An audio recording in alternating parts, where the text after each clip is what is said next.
BTS, 차은우, 아이유 등 연예인들의 경우 호감도를 조사하지 비호감도를 조사하지는 않습니다. 만약 이들을 대상으로 비호감을 조사할 경우 팬들뿐만 아니라 일반 사람들도 납득하지 않을 것이기 때문입니다. 그런데 왜 유독 이재명 대표에 대해서 여론조사를 하거나 기사가 나올 때 호감도가 아닌 비호감도에 초점이 맞춰져 있는 것일까요? 바로 수구 세력의 악마와 전략 때문인 것입니다. 이제 우리는 객관적이고 상식적으로 생각해야 합니다.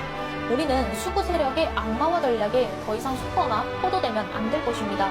수구 세력의 악마와 전략이 무력화되면 국민 어느 누구나 이재명 대표의 업적에 대해 쉽게 알 수 있을 것입니다. 또한 민주당도 현재 국민 여론을 예의주시해야 하겠지만 수구 세력의 악마와 전략으로 인한 이재명 대표의 비호감에 대해서 지나치게 전전긍긍하지 않아도 된다고 생각합니다. 이번 민주당과 국힘의 공공장소 설 인사에서도 드러나듯이 수구 세력이 여론 조작을 할 수는 있을지언정 민심을 조작할 수는 없다는 것을 국민들을 통해 잘 알 수 있지 않았습니까? 그렇기에 이제는 수구 세력의 악마와 전략을 무력화하고 이재명 대표의 호감도를 끌어올리고 업적을 드러내기 위한 전략들을 더욱더 모색해야 할 때일 것이라고 생각합니다. 이재명 대표는 경기도지사가 된 이후 공정, 평화, 복지를 핵심 가치로 삼아 새로운 경기를 표방했습니다. 공정함이 살아 숨쉬는 경기도를 만들겠다며 모두에게 공평한 기회, 공정한 경쟁, 기여한 만큼의 정당한 몫이 보장되는 원칙을 세웠습니다. 이를 토대로 많은 정책들이 추진되었고 특히 불공정 불법 행위를 바로잡으며 공정한 행정 집행을 했습니다. 복지 확대와 지역경제 활성화에도 강조점을 두었습니다.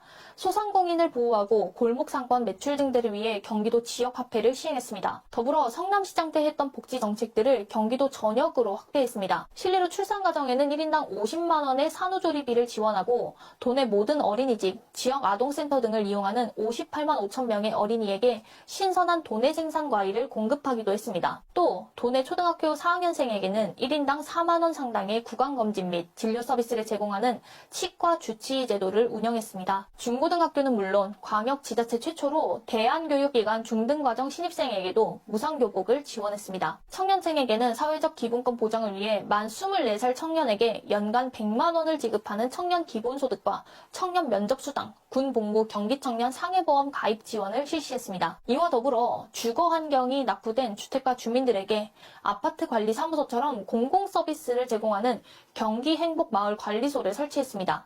이를 통해 공구 빌려주기, 전등 갈아주기 등 취약계층의 생활 불편을 해소하는 생활 밀착형 공공서비스를 제공했습니다. 그리고 일자리의 경우 사회적 약자를 위한 경기도형 공공일자리를 465개 사업에 11만 7,163개 창출했습니다. 더 좋은 일자리 많은 새로운 경기 실현을 위해 경기도 일자리 정책의 컨트롤타워, 경기도 일자리 대책본부를 출범시켰습니다. 또 용인 반도체 클러스터 산업단지 유치로 10년간 122조 원 투자와 더불어 17,000명 이상의 직접 고용 효과를 얻게 됐습니다. 그리고 도민의 생존권과 안정적인 삶을 보장하기 위해 의료 정책들도 시행했습니다. 그중 하나는 수술실 CCTV 설치로 수술실 내 폭언 폭행 등 인권 침해 행위와 의료사고를 예방하고자 했습니다. 또 2019년 8월에는 전국 최초로 24시간 응급의료 전용 닥터 헬기가 도입됐습니다. 무엇보다 코로나19 발생 당시 코로나 바이러스 감염증 방역 대책반을 가동하여 방역 활동을 한 것이 주목됐습니다.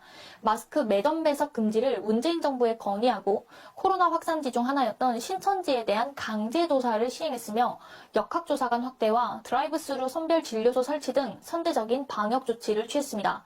이때 소득과 나이에 상관없이 1인당 10만 원씩 모든 경기도민에게 경기도 재난기본소득을 지급했습니다.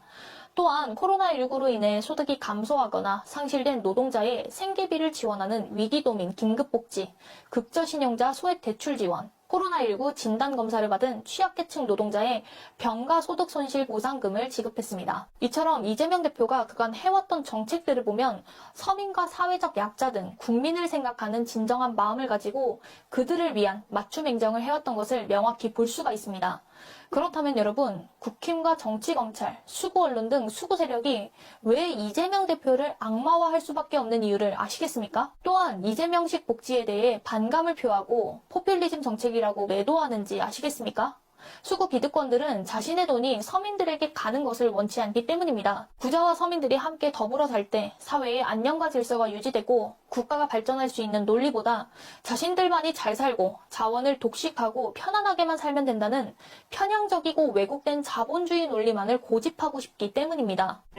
2022년 대선 전부터 국힘, 정치검찰과 조선일보를 위시한 수구 언론은 공통된 목적을 가지고 이재명 대표에 대한 조직적이고 전략적인 악마화 작업을 지속해왔습니다. 수구 세력의 악마화 전략으로 인해 이재명 대표가 성남시장 및 경기도지사 재직 시절 국민의 삶을 영위하기 위한 수많은 좋은 정책을 추진해왔음에도 불구하고 이러한 긍정적 측면은 전혀 보이지 않고 오직 이재명 대표에 대한 적대감과 비호감만이 사람들에게 쌓여져 갔습니다. 결국 이재명 대표의 업적이나 성과를 몰랐던 중도 보수 진영의 사람들은 수구 세력의 악마화 전략에 미혹당하게 된 것입니다.